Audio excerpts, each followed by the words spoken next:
Hello everyone.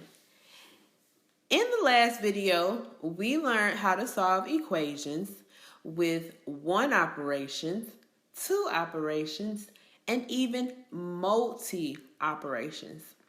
Today, we will review two steps and multi-step equations.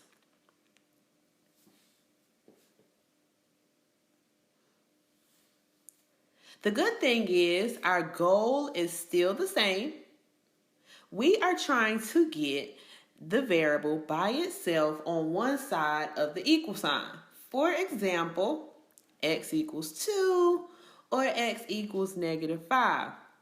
We are still going to use inverse operation.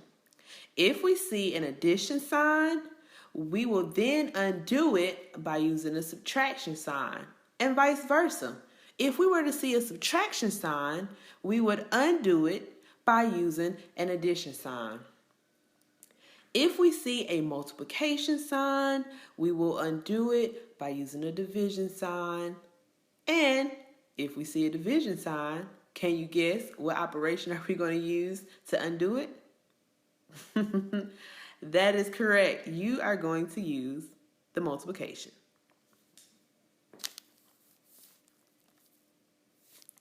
So when there is more than one operation, which one do you do first?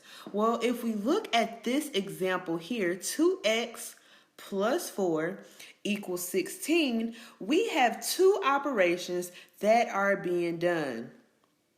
We have multiplication, and we also have addition. But how do you know which one to undo first? Remember this? Don't call me after midnight. The D stands for distribute. C stands for combine your like terms. M stands for move variables. A stands for add or subtract.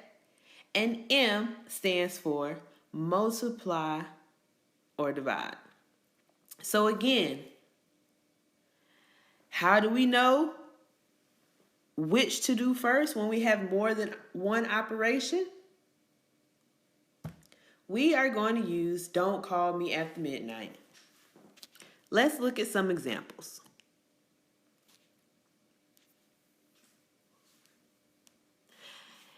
Example 1 gives us 9x minus 16 equals -7. Just like the previous example we've seen, this equation has two operations.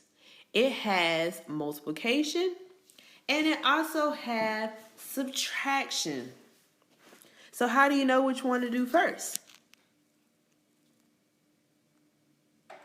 Well, let's go in order. Is there anything to distribute? No. Is there anything to combine? Are there any terms that are alike that we could combine? No. Do we have variables on both sides of the equal sign that we need to move? No. Do we see addition or subtraction in the equation? Hey, I see a subtraction sign. A subtraction sign there. And what is the inverse of subtract? Add. So we are going to undo subtraction with addition by adding 16 on both sides. Remember, whatever you do to one side of the equal sign, you must do to the other side of the equal sign. Once you add 16 on both sides, this 16 or these 16s now cancel out, and it leaves us with 9x is equal to 9.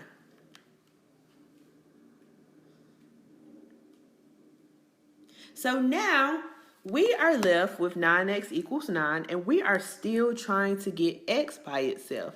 Well, how do we do that? We have multiplication here. We know that the opposite of multiplication is division. So in order to get x by itself, you simply divide both sides by 9. Remember, whatever you do on one side, you must do to the other side of the equal sign. These 9s cancel out,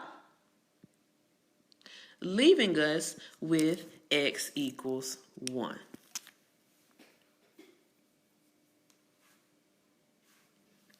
If we look at example number 2, we have r over 20 plus 5 equals 4.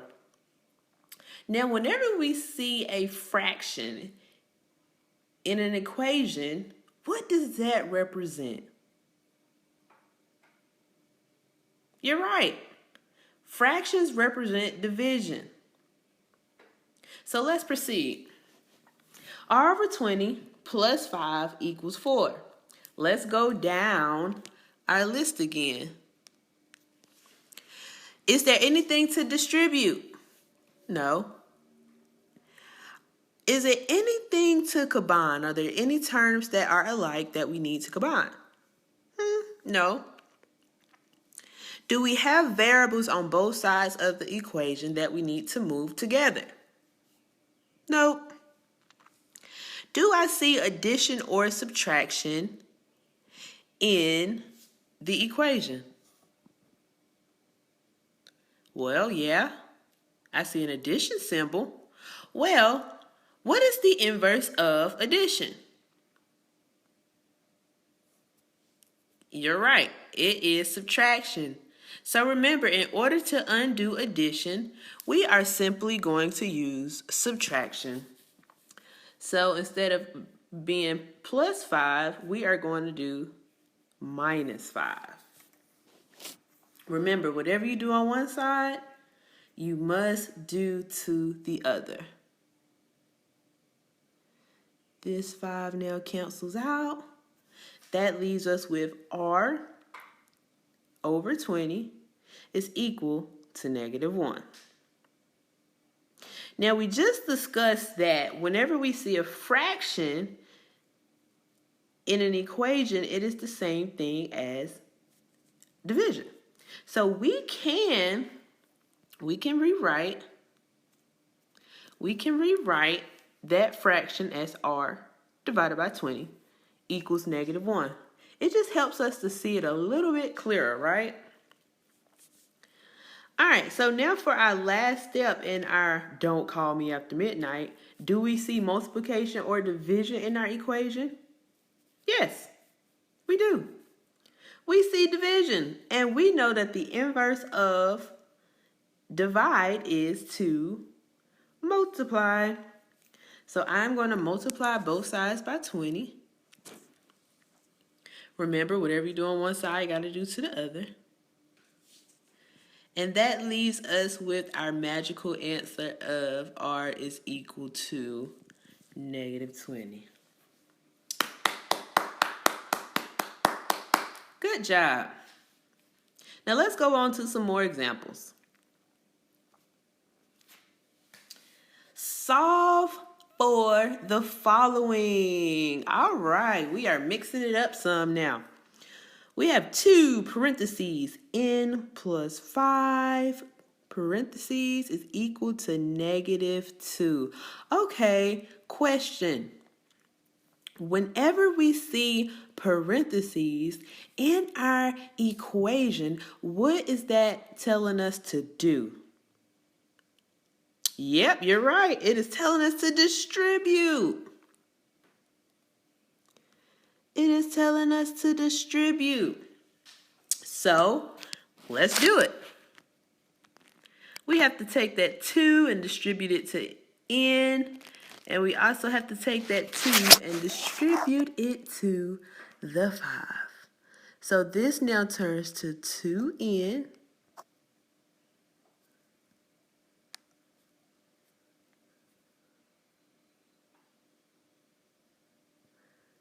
plus 10. Oh, man. Is equal to negative 2. Now, does this look similar to what we have been doing? Let's keep going on our Don't Call Me After Midnight. We just distributed.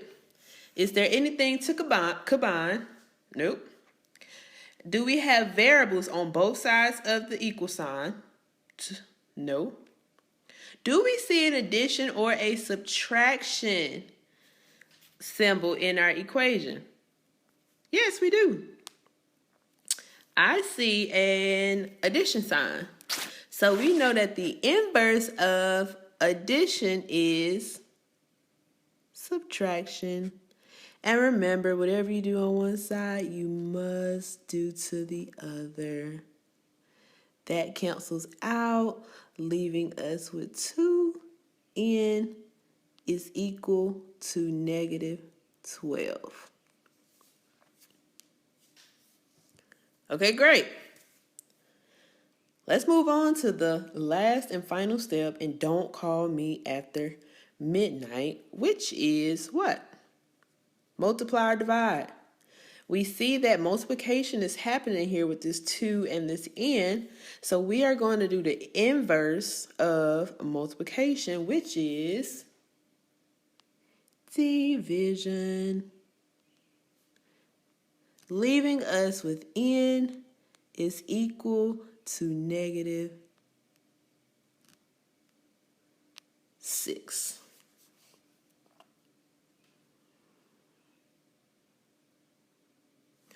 All right, example 4.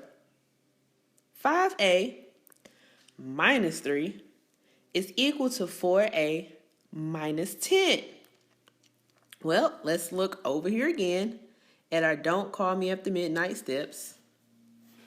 Is there anything to distribute? Do I see any parentheses there? No. So now I want to go on to step 2, which is combine like terms. Is there anything to combine on the left side? Is there anything to combine on the right side of the equal sign? No.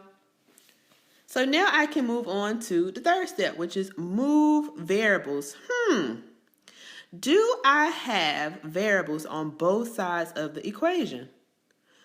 Well, actually, I do. I have a 5a on the left, and I have a 4a on the right side of the equal sign. Now, in math, we like to have our variables to the left. So how do you get this positive 4a to the left-hand side of the equal sign? That is correct. You do the opposite of positive 4a, which is negative 4a. And whatever you do on one side, you have to do to the other side. Leaving us with 1a minus 3 is equal to negative 10.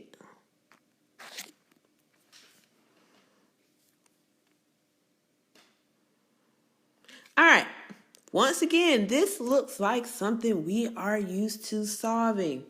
Now that we've done step 3, we can move on to step 4. Is there addition or subtraction going on in our equation? Absolutely. I see a subtraction sign. So the inverse of subtraction is, wow, you did it again. You're right. Addition. That cancels out, leaving us with a is equal to negative 7. And just in case you can't see that, I'm going to move it up here. A is equal to negative 7. Good job. Give yourselves a hand clap. All right. We're done for the day. Make sure you continue to do some practice, y'all. If you have any questions or concerns, please feel free to reach out to your teacher via email. Y'all have a great rest of your day.